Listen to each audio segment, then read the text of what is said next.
किया गया होता तो आज जो स्थिति या परिस्थितियों का सामना करना पड़ रहा है तो इसको स्टे कर दिया गया है। ये स्थिति देखने को नहीं मिलता। हम उम्मीद करते हैं कि जिस तरह से जातीय गणना सोच है उसको किसी और के माध्यम से, किसी और पार्टी के माध्यम से अपनी बातों को गिट्टी से जुड़े हैं, न गिट्टी से जुड़े हैं, न बिहार के संघर्ष से जुड़े हैं, न बिहार के आंदोलन से जुड़े हैं और न बिहार लेटर क्यों निकालना पड़ा जब फैक्टर है यहाँ पर हम क्या कर रहे हैं, ये इंटरनल मामला है। इंटरनल मामले में बाहर पनोरमा ग्रुप, जो सोचता है वो करता है। आपके अपने सपनों का आशियाना। नमस्कार, भारत लाइव पे आप सभी दर्शकों का बहुत बहुत स्वागत है। रुपौली में उपचुनाव हो रहा है। तेजस्वी यादव कल देर रात रुपौली पहुंच चुके हैं। त्रिकोणीय मुकाबले वाले रुपौली में कौन बाजी मारेगा? आरजेडी से बीमा भारती हैं, उन्होंने सांसदी का चुनाव लड़ा, चुनाव हार गई, जिसके बाद एक बार फिर रुपौली की वो जदयू में रही थी, तब वो वहां से विधायक थी, एक बार फिर से आरजेडी की टिकट से वो वहां से उम्मीदवार है। क्या होगा रुपौली में, क्या आकलन है, इन तमाम विषयों पर चर्चा करेंगे। आरजेडी के प्रवक्ता एजाज अहमद हमारे साथ हैं। रुपौली का क्या आकलन है सर, क्या हो रहा है? देखिए, रुपौली हम जीतने जा रहे हैं। बीमा भारती जी को आम जन का समर्थन है और जिस तरह से मुख्यमंत्री जी और दोनों डिप्टी सीएम बौखलाहट और बेचैनी में उनके खिलाफ अपशब्दों का इस्तेमाल किए, ये वहाँ के लोगों को अच्छा नहीं लगा। उन लोगों ने कहीं ना कहीं इसको इशू बना लिया है कि मुख्यमंत्री जी का ऐसी भाषा एक महिला के प्रति ये कहीं से उचित नहीं है और इस तरह की भाषा का इस्तेमाल करके कहीं ना कहीं मुख्यमंत्री जी ने ये स्पष्ट प्रमाण दे दिया है कि उनका महिलाओं के प्रति क्या सोच है।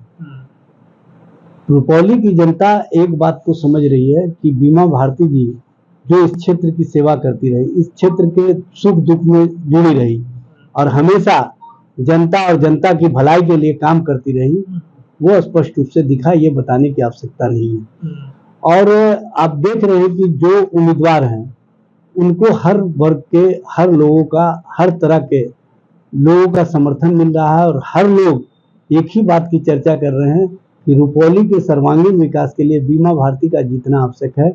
और बीमा भारती चूंकि इस क्षेत्र की गिट्टी और मिट्टी से जुड़ी रही हैं, इस क्षेत्र के कण कण को जानती हैं, इसलिए बीमा भारती ही सबसे बेहतर उम्मीदवार है।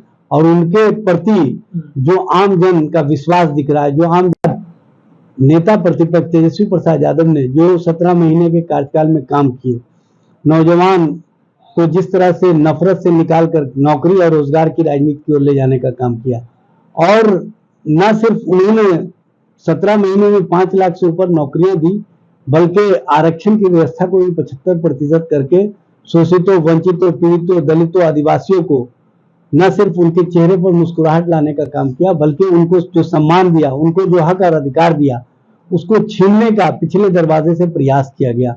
और इसमें भारतीय जनता पार्टी और जनता दल यू के लोगों की भूमिका रही है, ये बताने की आवश्यकता नहीं। क्योंकि जिस दिन आरक्षण की व्यवस्था 75% की गई थी, उसी दिन बिहार के कैबिनेट ने प्रस्ताव पारित करके केंद्र सरकार के पास भेजा था कि इस आरक्षण व्यवस्था को केंद्र की 9वीं अनुसूची में शामिल किया जाए।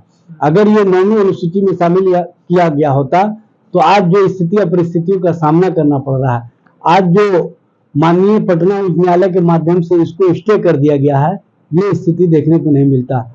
हम उम्मीद करते हैं कि जिस तरह से जातीय गणना के मामले में पटना उच्च न्यायालय ने स्टे किया था, बाद में सर्वोच्च न्यायालय से हमारी जीत हुई थी, उसी तरह से सर्वोच्च न्यायालय से इस आरक्षण व्यवस्था को जीत मिलेगी और पिछड़ों, दलितों, शोषितों, वंचितों के प्रति जो तेजस्वी जी का सोच था उस पर मोहर लगेगी। कैसे मतलब आरक्षण का दायरा बढ़ेगा?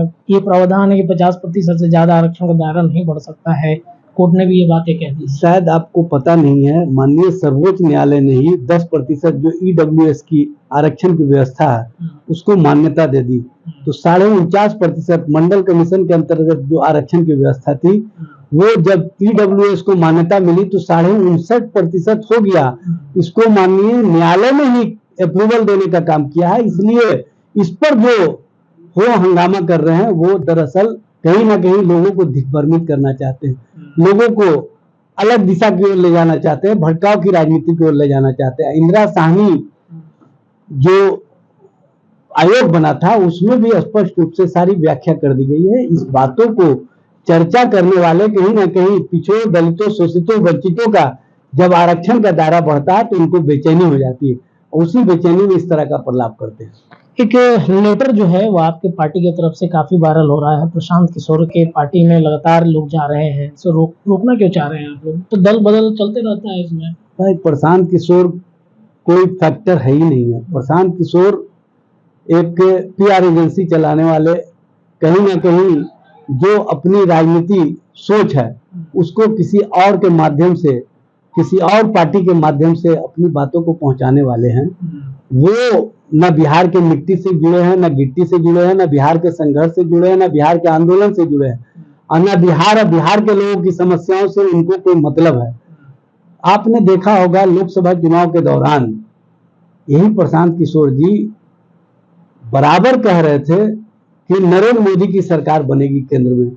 तो जो व्यक्ति अपनी पार्टी चलाने का इच्छा रखता हो वो भारतीय जनता पार्टी के लिए बैटिंग क्यों करेगा? तो इसका मतलब है कि भारतीय जनता पार्टी के द्वारा कहीं ना कहीं जो उनको राजनीति में आगे भूमिका निभाने का कार्य दिया गया है उस भूमिका को निभाना चाहते हैं। लेकिन एक बात समझ लेना चाहिए, शोषितों, वंचितों, पीड़ितों के प्रति सामाजिक न्याय की धारा जो लालू प्रसाद जी और आर्थिक न्याय की अवधारणा को जो तेजस्वी प्रसाद यादव ने सरजमीन पर उतारने का काम किया, उसके कारण बिहार के आम जन तेजस्वी जी या लालू जी के साथ खड़े हैं। आप जब देखे होंगे कि लोकसभा चुनाव में तेजस्वी जी के ओज के सामने, तेजस्वी जी की सोच के सामने, तेजस्वी जी के कार्य के सामने प्रधानमंत्री जब नहीं टिक पाए तो ये प्रशांत किशोर कहां से टिकने वाले हैं? इसलिए प्रशांत किशोर फैक्टर उन लोगों के लिए हो सकता है जो प्रशांत किशोर को इस्तेमाल करना चाहते हैं। प्रशांत किशोर हम लोगों के लिए कोई फैक्टर नहीं है। लेटर क्यों निकालना पड़ा जब फैक्टर है? यहाँ पर हम क्या कर रहे हैं, ये इंटरनल मामला है। इंटरनल मामले में बाहर के लोग हस्तक्षेप क्यों कर रहे हैं ये समझ से परे है। इस तरह की राजनीति में जो लोग पढ़ते हैं इसका मतलब है वो ताक झांक की राजनीति करते हैं, और जो ताक झांक की राजनीति करते हैं उनको बताना चाहिए कि भारतीय जनता पार्टी के अंदर जिस तरह की स्थिति या परिस्थिति का निर्माण हुआ और जिस तरह से राजनाथ सिंह आ रहे हैं और राजनाथ सिंह आकर के जो मंडल अध्यक्ष से लेकर के प्रदेश स्तर के नेताओं के बीच मैं तक नहीं रहा, उस संबंध में चर्चा करेंगे। तो उस पर क्यों नहीं बातें करते हैं, उस पर बात करने से क्यों घबराते हैं? इसका मतलब है कि इन लोगों को गरीबों, शोषितों, वंचितों की आवाज बनने वाले पार्टी और नेता के खिलाफ जो साजिश रखते हैं उस साजिश का ये इस तरह का खेल खेलते हैं। इस तरह का खेल चलने वाला तोड़ने के लिए कहीं और से कहा गया, आपके मतलब यही? देखिए, कहने का मतलब नहीं, स्पष्ट है कि जो लोग किसके लिए काम कर रहे हैं और किसकी राजनीति कर रहे हैं ये बताने की आवश्यकता है क्या? 2014 में भी नरेंद्र मोदी को पूरी तरह से साथ देने का काम किया। 2024 में भी जब नरेंद्र मोदी संकट में नजर आए तो उनको बचाने के लिए प्रशांत किशोर जैसे लोग सामने आए। ये प्रशांत किशोर की राजनीति का जो सोच है वो पीआर एजेंसी के माध्यम से चलता है, ये बताने की आवश्यकता नहीं है। चलिए, तमाम विषयों पर हमारे साथ बातचीत कर रहे थे आरजेडी के प्रवक्ता एजाज अहमद। ऐसे ही तमाम खबरें लगातार आपको भारत लाइव में मिलेंगी। जुड़े रहिए हमारे चैनल के साथ। बहुत बहुत धन्यवाद। पनोरमा ग्रुप, जो सोचता है वो करता है। अगर ये वीडियो पसंद आई और वह बिहार के राजनीति और बिहारियत से सरोकार रखेनी तो सब्सक्राइब बटन दबा के चैनल के सब्सक्राइब कर ली। ओजे एगो घंटी बा, ओकरा बटन दबा देला से कुल सटीक और मारक खबर रुआ मुफ्त में मिल जाई। अगर रुआ पत्रकारिता के हमनी के नया प्रयोग में सहयोग कर चाहतानी तो ज्वाइन बटन दबा दी। पेटीएम नंबर नोट कर ली 938681